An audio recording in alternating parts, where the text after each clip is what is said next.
Students, स्वागत है एक बार पुनः आप सभी का बालाजी स्टडी मोशन चैनल पर। स्टूडेंट्स, आप सभी लोगों को कल की क्लास में मैंने क्लास 12 की मैथमेटिक्स के अंतर्गत एक नया चैप्टर पढ़ाना स्टार्ट किया है जिसका नाम है समाकलन। तो मैंने आप लोगों को कल की क्लास में समाकलन के महत्वपूर्ण सूत्रों के बारे में बताया था। ये बताया था कि अवकलन को उल्टा समाकलन होता है और किस तरीके से आपको समाकलन के सूत्र याद रखने हैं। उम्मीद है कि आप सभी लोगों ने कुछ ना कुछ तो सूत्र याद कर ही लिए होंगे, ठीक है। और आज की क्लास में हम क्या करेंगे, आप लोगों को उसी क्रम में आगे बताएंगे एनसीईआरटी बुक से प्रश्नावली 7.1 के प्रश्नों को। तो यदि आप समाकलन को एकदम बेसिक लेवल से सीखना चाहते हैं तो इस क्लास से जितनी भी क्लासें आपको हम समाकलन की प्रोवाइड करेंगे, सारी क्लासों को आप क्रम से देखिएगा रेगुलर 7 बजे, ठीक है। हम टाइम को लॉस नहीं करेंगे, अपनी क्लास को स्टार्ट करेंगे। लेकिन यदि आप हमारे चैनल पर पहली बार विजिट कर रहे हैं तो चैनल को सब्सक्राइब जरूर कर लीजिएगा। और इसके पहले की क्लासों को देखना चाहते हैं तो लिंक आपको डिस्क्रिप्शन में मिल जाएगा प्रत्येक प्लेलिस्ट का, तो आप वहां से जाकर प्रत्येक चैप्टर की अच्छे से तैयारी कर सकते हो। चलिए, प्रश्नावली 7.1 के अंतर्गत मैंने आपके सामने पहला, दूसरा और तीसरा क्वेश्चन नोट कर दिया है। इसमें बोला जा रहा है कि निम्नलिखित फलनों का प्रति अवकलज यानी समाकलन ज्ञात कीजिए। तो जैसे हमें किसी फलन का अवकलन करना होता था तो सबसे पहले उसको y के बराबर मानते थे, वैसे यहाँ पर किसी भी फलन का जैसे हमें समाकलन करना तो सबसे पहले उसको i के बराबर मानेंगे। वो फलन जिसके पदों में दिया गया उसी के रिस्पेक्ट में हमें उसका समाकलन करना होगा। जैसे x के पदों में दिया होगा तो x के रिस्पेक्ट में, t के पदों में दिया होगा तो t के रिस्पेक्ट में, जैसे अवकलन में सब करते थे वही चीज़ यहाँ पर है। तो यहाँ पर देखिए sin 2x यानी x के रूप में दिया गया है। सबसे पहले तो हमने क्या कहा, इसको i के बराबर मानेंगे, समाकलन का चिन्ह लगाएंगे, x के रिस्पेक्ट में हमें इसका क्या करना है, समाकलन करना है। अब देखिए, आप लोगों ने फार्मूला तो sin x का पढ़ा है ना, sin 2x का तो पढ़ा नहीं। तो आप क्या करोगे यहाँ पर भाई, आप यहाँ पर जो 2x है उसको एक वेरिएबल के बराबर आप मानोगे। मान लीजिए हमने t के बराबर मान लिया, और जैसे ही आपने t के बराबर माना वैसे आप क्या करोगे, दोनों पक्षों का x के रिस्पेक्ट में आप अवकलन करोगे। तो x के सापेक्ष अवकलन करोगे तो 2 हो जाएगा, x का x के सापेक्ष अवकलन 1 हो जाएगा, और t का x के सापेक्ष dt अपान में dx हो जाएगा। dx इधर ले आइए तो dx इक्वल टू आपका हो जाएगा dt/2। ऐसा क्यों कर रहे हैं, क्योंकि अब ये जो हमारा फलन sin 2x इसको पूरा ये x के पदों में था, इसको t के पदों में चेंज करने जा रहे हैं, तो हमें dx की भी जरूरत पड़ेगी। तो i इक्वल टू देखिए हो जाएगा sin, और 2x को हमने t के बराबर माना और dx के स्थान पर हम dt अपान में 2 लिख सकते हैं। 1/2 हम बाहर कर देंगे तो 1/2 आपका हो गया बाहर भाई, अचर पद है, और ये आपका हो जाएगा sin t का t के रिस्पेक्ट में भाई समाकलन। जैसे आपने sin x का x के रिस्पेक्ट में समाकलन का सूत्र याद किया है कि माइनस का cos x होता है, वैसे sin t का t के रिस्पेक्ट में समाकलन माइनस का cos t हो जाएगा। तो i इक्वल टू आपका हो जाएगा माइनस का 1/2 और cos t और प्लस का c आप जरूर जोड़ दीजिएगा। i इक्वल टू माइनस का 1/2 cos t किसके बराबर आपने माना भाई, 2x के बराबर, 2x प्लस का c, जहाँ c आपका एक अचर बोल सकते हो या कांस्टेंट पद बोल सकते हो।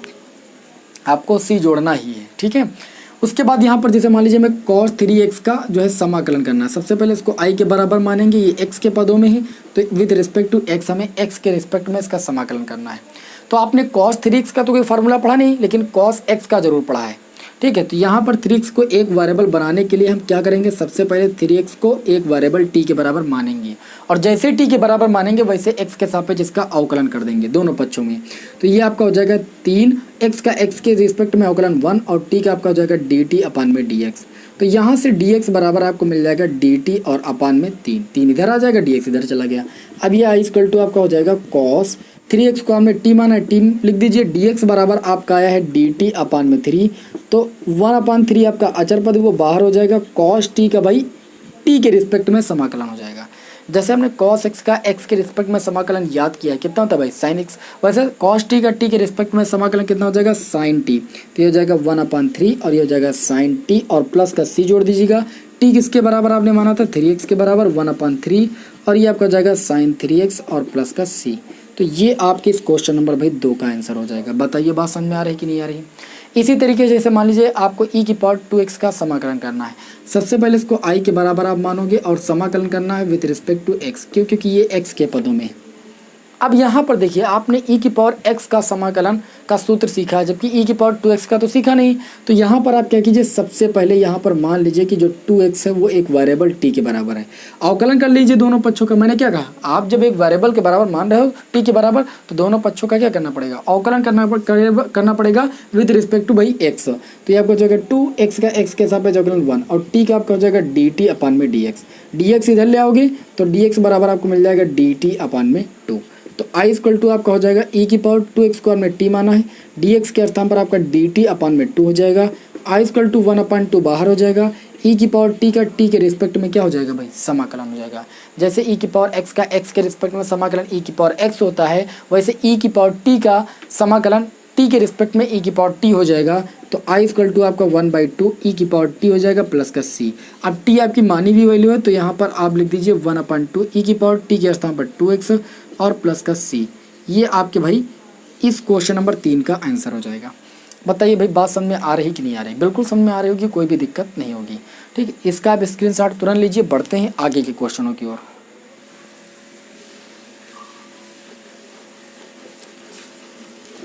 अगला क्वेश्चन होगा हमारा question number 4, question number 5। Question number 6 का थोड़ा सा निर्देश चेंज है, लेकिन करना आपको समाकलन ही है। तो क्वेश्चन नंबर 4 में क्या बोला जा रहा है? जो भी बोला जा रहा है सबसे पहले उसको आई के बराबर मानिए और हमें समाकलन करना होगा।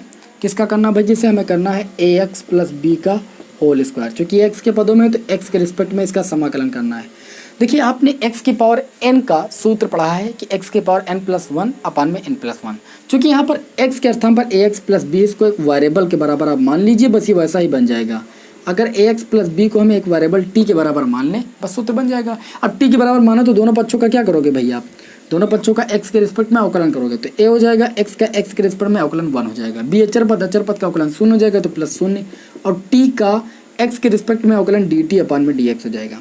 यहाँ से dx का मान निकालोगे तो ये हो जाएगा dt और a आ जाएगा इधर बटे में। अब ये पूरा फलन t के रूप में चेंज हो जाएगा। ax प्लस b को आपने t माना, टी स्क्वायर हो जाएगा, dx के स्थान पर आपका हो जाएगा dt अपान में a। तो यहाँ से 1/a अचर पद बाहर आ जाएगा, और टी स्क्वायर का टी के रिस्पेक्ट में हम समाकलन करेंगे तो कितना हो जाएगा? सूत्र होता है टी की पावर n+1 यानी 2+1 अपान में कितना हो जाएगा? 2+1 और प्लस का c। I equal to 1/a और ये हो जाएगा टी की पावर 2+1 3 अपान में कितना हो जाएगा? 3 और प्लस का c। टी आपकी मानी हुई वैल्यू है, आपने ax प्लस बी बराबर टी माना था तो ये हो जाएगा 1/3a, a और 3 का गुणा हो जाएगा 3a, और टी के स्थान पर कितना माना भाई? ax plus B.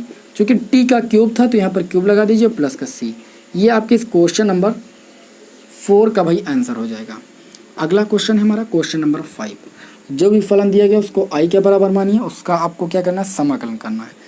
जैसे यहाँ पर हमें sin 2x माइनस 4e की पावर 3x का x के रिस्पेक्ट में समाकलन करना है। सबसे बढ़िया तरीका है कि इसको आप अलग अलग कर लीजिए। ये आई इक्वल टू आपका हो जाएगा sin 2x का x के रिस्पेक्ट में अलग कर लीजिए, 4 आपका बाहर हो जाएगा, e की पावर 3x का x के रिस्पेक्ट में अलग कर लीजिए। इसका जब समाकलन करोगे तो 2x बराबर t मानोगे। अभी आपने माना था तो यहाँ पर आप मान लीजिएगा माना 2x बराबर t। फिर क्या करोगे? अवकलन करोगे तो 2 हो जाएगा, x का x के रिस्पेक्ट में अवकलन 1 हो जाएगा, और ये हो जाएगा dt अपान में dx। यहाँ से dx का मान निकालोगे तो dt अपान में 2 मिल जाएगा।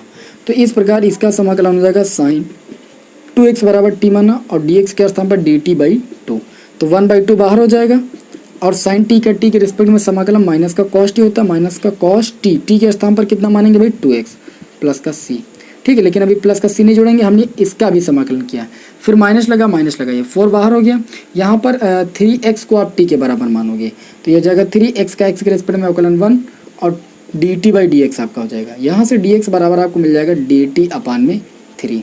अब देखिए जब समाकलन करोगे तो e की पावर ये कितना हो जाएगा भाई? 3x को हमने t माना है, और dx के स्थान पर dt अपान में 3, तो 1/3 बाहर हो जाएगा, तो 4/3 बाहर हो गया। e की पावर t का समाकलन e की पावर t ही रहेगा, और t किसके बराबर माना? 3x, तो e की पावर आपका 3x हो जाएगा और प्लस का c।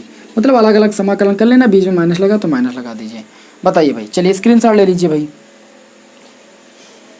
बहुत ही आसान क्वेश्चन है, बिल्कुल भी हार्ड नहीं है, आपको टेंशन लेने की जरूरत नहीं है। चलिए अब क्वेश्चन नंबर 6 की ओर बढ़ते हैं। क्वेश्चन नंबर 6 का निर्देश थोड़ा सा चेंज है, उसको ध्यान से देखिएगा।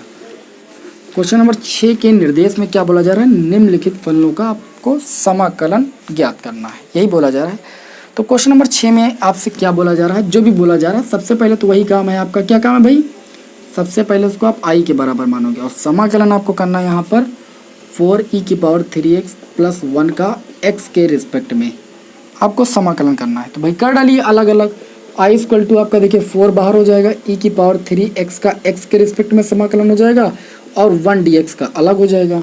तो आई इक्वल टू ये आपका हो जाएगा 4, इसमें 3x बराबर t मानोगे, dx/dt डी एक्स बराबर डी टी बाई 3 आ जाएगा। जैसे अभी हमने किया ई की पावर 3x का, तो 1/3 बाहर हो जाएगा और ई की पावर टी का ई की पावर टी है रहेगा, तो टी के स्थान पर 3x लिख दोगे प्लस dx का समाकलन मैंने आपको सूत्र में बताया था कितना होता है भाई, x होता है, तो x लिख दीजिए, बाद में c जोड़ दीजिए, तो आंसर आ जाएगा i = 4/3 e की पावर 3x और प्लस का कितना हो जाएगा c।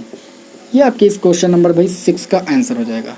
क्वेश्चन नंबर 7 में क्या बोला जा रहा है भाई, ध्यान से देखिएगा, क्योंकि ज़्यादा से ज़्यादा हमें क्वेश्चन यहाँ पर सॉल्व करना है, हमें समाकलन करना है x² और 1 - 1/x² का x के रिस्पेक्ट में गुणा कर लीजिए, अलग अलग समाकलन कर दीजिए, सबसे आसान x² dx अलग कर लीजिए, x² का गुणा जब आप 1/x² से करोगे तो x² से x² कैंसिल हो जाएगा और ये केवल आपका 1 dx बच जाएगा। सभी को पता है x की पावर n का सूत्र होता है x की पावर n+1 यानी 2 + 1 कितना हो जाएगा 3/3 हो जाएगा, माइनस dx का समाकलन कितना होता है भाई x होता है, प्लस का c जोड़ दीजिए, ये आपके इस क्वेश्चन का आंसर हो गया। देखिए कितने आसान क्वेश्चन है, बिल्कुल भी कठिन नहीं है, अगर आपको सूत्र आते हैं तो सारे क्वेश्चन समझ में आ जाएंगे। क्वेश्चन नंबर 8 में क्या बोला जा रहा है, क्वेश्चन नंबर 8 में जो भी बोला जा रहा है हमें समाकलन करना है ax² + bx + c का x के रिस्पेक्ट में हमें इसका समाकलन करना है। चलिए भाई समाकलन करते हैं, सबका अलग अलग कर लेंगे। i = a बाहर हो जाएगा, x² dx अलग हो जाएगा, b अचर पद बाहर हो जाएगा, x dx का अलग हो जाएगा, c बाहर हो जाएगा और dx का अलग हो जाएगा। चलिए सबका अलग अलग समाकलन तो कर सकते हो ना। देखिए a अचर पद था मैंने बाहर कर लिया, x² का समाकलन कितना हो जाएगा x की पावर 2 + 1 यानी 3 और अपान में 3, ये तो सूत्र होता है, और प्लस b यहाँ पर x की पावर 1 है, 1 + 1 यानी x² और अपान में 2 हो जाएगा, और c dx का समाकलन x होता है और प्लस का c, बस आप सुव्यवस्थित करके लिख लीजिए, ये हो जाएगा ax³ अपान में 3 प्लस का bx² अपान में 2 प्लस का cx और प्लस का c जहाँ आपका अचर पद है, ठीक है, आप c1 करके लिख लीजिएगा, ज़्यादा अच्छा रहेगा। ये आपके इस क्वेश्चन नंबर 8 का भाई आंसर हो जाएगा, क्योंकि c 2 बार लिखेंगे तो कन्फ्यूजन हो जाएगी, इसलिए अचर पद को हमने c1 नाम दे दिया है। अगला भाई क्वेश्चन है हमारा क्वेश्चन नंबर 9। क्वेश्चन नंबर 9 में हमें समाकलन करना है भाई, किसका समाकलन करना है, 2x² प्लस e की पावर x और ये आपका dx हो गया। अलग अलग कर लीजिए, बहुत बढ़िया आसान क्वेश्चन है। 2 बाहर हो जाएगा, x² dx का अलग हो जाएगा और e की पावर x का x के रिस्पेक्ट में अलग हो जाएगा। ये आपका हो गया 2x² का समाकलन x³ / 3 प्लस ई की पावर x का समाकलन e की पावर x होता है, प्लस का c आपके इस क्वेश्चन का आंसर हो जाएगा। यहाँ पर 2/3 हो जाएगा, बस इतना याद रखिएगा, 2/3 x³ प्लस e की पावर x प्लस c, ये आपके इस क्वेश्चन का आंसर हो जाएगा क्वेश्चन नंबर 9 का। बताइए भाई क्वेश्चन आप सभी को समझ में आ रहे हैं कि नहीं आ रहे हैं? अरे बहुत आसान प्रश्नावली है, आपको टेंशन लेने की जरूरत नहीं है। बढ़ते हैं अगले क्वेश्चन की ओर, क्वेश्चन नंबर 10 की ओर, और क्वेश्चन नंबर 11 में मैं आपको हिंट दूंगा, आपको लगाना है। तो क्वेश्चन नंबर 10 में क्या बोला जा रहा है, देखिए स्क्रीनशॉट आप लोग ले लिया करें। क्वेश्चन नंबर 10 में आपसे बोला जा रहा है कि आप समाकलन कीजिए √x - 1/√x का होल स्क्वायर dx, इसका समाकलन करना है। तो सबसे आसान तरीका है कि इसका होल स्क्वायर पहले आप ओपन कर दीजिए, तो होल स्क्वायर ओपन करोगे तो i = देखिए √x का स्क्वायर करोगे a² तो ये x हो जाएगा, प्लस b² 1/√x का स्क्वायर 1/√x हो जाएगा, ओनली रूट हट जाएगा, फिर -2ab 2 × a के स्थान पर √x और b के स्थान पर 1/√x, a - b का whole square a² plus b² -2ab, ठीक है, और इंटू में dx हो जाएगा। और सबका अलग अलग कर डालिए आप, x dx का अलग कर डालिए, 1/x dx का अलग कर डालिए, √x से √x कैंसिल हो जाएगा, -2 और dx का अलग कर डालिए आप। कोई कंफ्यूजन, i = x dx का समाकलन हो जाएगा x² / 2 और प्लस 1/x का समाकलन मैंने बताया था log x होता है, -2 और dx का x होता है और प्लस का c जोड़ दीजिए, ये आपके भाई इस क्वेश्चन नंबर 10 का आंसर हो जाएगा। देखिए भाई सेकंडों में आपके क्वेश्चन लग रहे हैं समाकलन के, ठीक है। अब चलिए भाई क्वेश्चन नंबर हमारा अगला होगा, इस क्लास का लास्ट क्वेश्चन होगा भाई, ठीक है, क्योंकि मेरा समय समाप्त हो रहा है, मुझे कुछ और भी काम करना रहता है क्लास के बाद, है ना, तो आज हमारे पास समय कम है। तो यहाँ पर क्वेश्चन नंबर 11 मैं सॉल्व करा दूंगा, बाकी आप आगे ट्राई कीजिएगा, लग जाएंगे तो बहुत अच्छी बात। क्वेश्चन नंबर 11 में बोला जा रहा है, क्या बोला जा रहा है, i = हमें समाकलन करना है x³ प्लस 5x² - 4 अपान में दिया गया है x² dx। इस टाइप के फलनों का समाकलन करने का सबसे बेस्ट तरीका ये है कि सबको अलग अलग कर लीजिए। i = x³ के अपान में भी x² लिखा जा सकता है dx प्लस 5x² के अपान में भी x² लिखा जा सकता है dx माइनस 4/x² dx भी लिखा जा सकता है। आप सबका अलग अलग कर लीजिए, बहुत ही आसान हो गया, ठीक। चलिए होमवर्क के लिए दे रहा हूँ, इसको आप लगाइएगा। तो आज की क्लास ज़्यादा बड़ी नहीं हुई है, ठीक है, वो छोटी क्लास है। और इस छोटी सी क्लास में मैंने आप लोगों को क्वेश्चन नंबर 1 से लेकर क्वेश्चन नंबर 11 तक के प्रश्नों को सॉल्व कराया। बताइए हमारी छोटी सी क्लास आप सभी को कैसी लगी। नेक्स्ट क्लास में मैं आप लोगों को अधिक क्वेश्चनों के साथ मिलूंगा। चलिए फिर मिलते हैं नेक्स्ट वीडियो में। जय हिंद, जय भारत।